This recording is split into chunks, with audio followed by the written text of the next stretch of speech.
सावधान, ये लोग तेरी आत्मिक आग मार रहे हैं। तेरी आग क्यों कम हो रही है? आत्मिक आग को जलाए रखने के 5 तरीके। नंबर 1, अपने भीतर और अपने आसपास मौजूद उन आग बुझाने वालों को पहचानो जो तुम्हारी आत्मिक आग को धीरे धीरे खत्म कर रहे हैं। उन्हें अपने जीवन से निकाल फेंकने का दृढ़ निश्चय करो। तुम्हें ये नहीं पता कि आग को जलाए रखने के लिए तेल कैसे पैदा किया जाए, तो बस इतना करो, ये पहचानो कि कौन सी चीजें या कौन से लोग तुम्हारी अंदर की आग को बुझा देते हैं। उस थोड़ी सी आग को भी मत दबाओ जो तुम्हें अनुग्रह से मिली है। शैतान यदि तुम्हारे भीतर की चीजों का उपयोग नहीं कर पाता तो वह तुम्हारे आसपास की परिस्थितियों का इस्तेमाल करता है। इसके 2 रास्ते हैं, एक भीतर से, दूसरा बाहर से। कुछ दुश्मन तुम्हारे भीतर हैं और कुछ बाहर।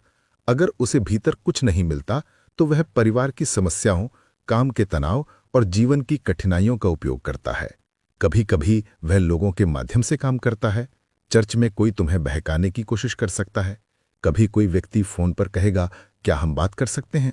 सावधान रहो, हर संबंध तुम्हारी आत्मिक आग के लिए सही नहीं होता।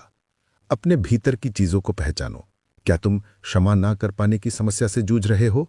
क्या तुम गुस्सा, ईर्ष्या, आदतों या पाप से संघर्ष कर रहे हो? ये सब तुम्हारी आग को बुझाते हैं। कोई भी ऐसी बात जो तुम्हें परमेश्वर की आज्ञा का उल्लंघन करने को प्रेरित करती है, वही तुम्हारी आग को मंद कर रही है। इसलिए कहो, हे प्रभु, मुझे शुद्ध करने के लिए अपनी आग भेज, मेरे भीतर की अशुद्धता को भस्म कर दे। हर वो चीज जो तुम्हें दूषित करती है, उसे परमेश्वर की वेदी पर रख दो, वही उसे भस्म करेगा। कुलुस्सियों अध्याय 3 कहता है, अपने पृथ्वी पर अंगों को मार डालो, अर्थात अपने भीतर की बुरी इच्छाओं को समाप्त करो, क्योंकि वही तुम्हारी आग को बुझाती हैं। अब बाहर की चीजों को पहचानो। कौन से लोग तुम्हें गिराते हैं? कौन तुम्हें पाप में धकेलता है? कौन सी बातचीत तुम्हारे विश्वास को तोड़ती है?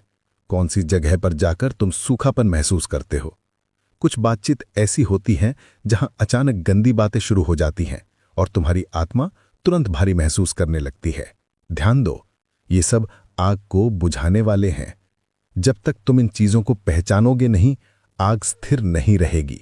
लेकिन जब तुम इन्हें हटाओगे, 1 हफ्ते, 2 हफ्ते या 1 महीने में तुम्हारी आग फिर चमकने लगेगी। तुम्हारा परमेश्वर से संबंध मजबूत हो जाएगा। तीसरा तरीका, परमेश्वर के वचन का अध्ययन करो। वचन को पढ़ो, सुनो और समझो। खुद बाइबल पढ़ोगे तो ही बढ़ोगे। पवित्र आत्मा तभी बोलता है जब तुम वचन में चलते हो। जब वह कुछ दिखाए, उसे लिख लो। इफिसियों 3:19 कहता है, मसीह के प्रेम को जानो ताकि तुम परमेश्वर की पूरी परिपूर्णता से भर जाओ। 2 तिमोथी 2:15 कहता है, अध्ययन कर ताकि तुम परमेश्वर के सामने योग्य सिद्ध हो सको। इसलिए अध्ययन जरूरी है। चौथा तरीका, आत्मा में प्रार्थना करो, अन्य भाषाओं में बोलो। आत्मा में प्रार्थना करने से आपकी आग और तेज होती है।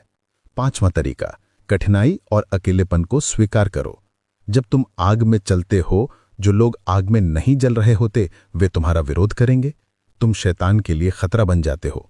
लोग तुम्हें निशाना बनाएंगे, तुम्हारी आलोचना करेंगे। कुछ लोग बिना वजह तुमसे नफरत करेंगे। क्यों? क्योंकि तुम जल रही आग हो और अंधकार आग से घृणा करता है। आग में चलने वाले व्यक्ति को कीमत चुकानी पड़ती है, पर याद रखना, चलती हुई आग का मूल्य बहुत बड़ा है। क्या तुम वह कीमत चुकाने के लिए तैयार हो?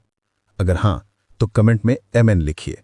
चैनल को सब्सक्राइब करें, घंटी को दबाएं ताकि हर रोज ऐसी आत्मिक वीडियो आप तक पहुंच सके।